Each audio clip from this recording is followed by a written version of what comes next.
apa itu namanya, kunyit, ya. Kunyit dan jahe. Ya ini saya nyebutnya raja herbal gitu kan, raja rimpang itu kan, kunyit sama jahe. Subhanallah sekarang. Banyak sekali ya, saya pribadi pengalaman-pengalaman saya gitu kan, banyak case-case ya yang konsul ke saya itu, dan mereka menyatakan setelah memang konsumsi 2 nih aja, ada tambahan lagi sedikit ini katanya, kunyit, jahe sama serai itu ternyata tubuhnya seperti teriset kembali, mulai dari yang susah hamil, mulai dari yang kolesterol, macam-macam lah, terlalu banyak. Ya, inilah khazanah Allah ya. Inilah ciptaan Allah yang Allah ciptakan di negeri ini. Ya, kita tahu bahwa di zaman dulu ya, rempah-rempah dan rimpang-rimpang ini bukan mungkin harganya jauh lebih mahal dari emas. Nah, tapi kita sekarang nggak kenal dengan mereka. Ya, kita nggak kenal dengan mereka. Ya, ketika kita jauh dari apa yang Allah ciptakan, maka sebenarnya kita juga jauh dari pertolongan Allah. Ya, dunia pengobatan barat zaman saat ini, bos sekalian, tidak boleh saya katakan tidak banyak memberikan solusi. Jujur aja lah.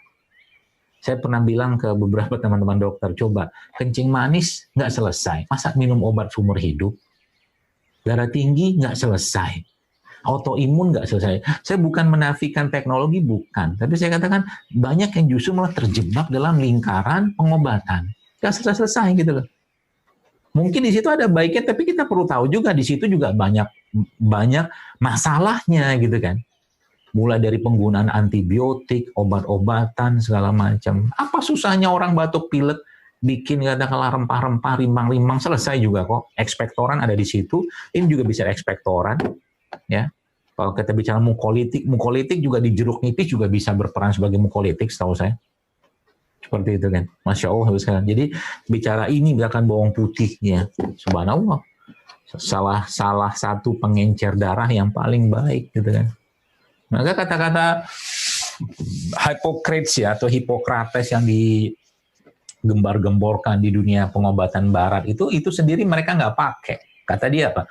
Let the food be your medicine and medicine as your food, dia bilang.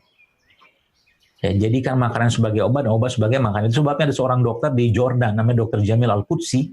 Ya, subhanallah ya, beliau ini dokter jantung atau penyakit jantung, ingat saya. Akhirnya beliau sekarang mengembangkan nutrisi, keseimbangan nutrisi dalam Al-Quran itu dijelaskan, gitu kan. Dan beliau meriset, dan itu risetnya bukan 100, 200, ribuan, puluhan ribu pasien-pasien beliau riset dengan ternyata menggunakan konsep makanan. Baru makanan nggak bisa, baru pakai obat, gitu loh. Maka saya pribadi memang mengajak, yuk, mari kita perbaiki pola makan kita, mari perbaiki isi dapur kita, isi kulkas kita, ya. Karena masa depan kesehatan kita memang letaknya di situ. Jadi apa yang kita konsumsi setiap hari, ya, apa yang kita serap, apa yang kita cerna, ya. Kalau bagus ya bagus.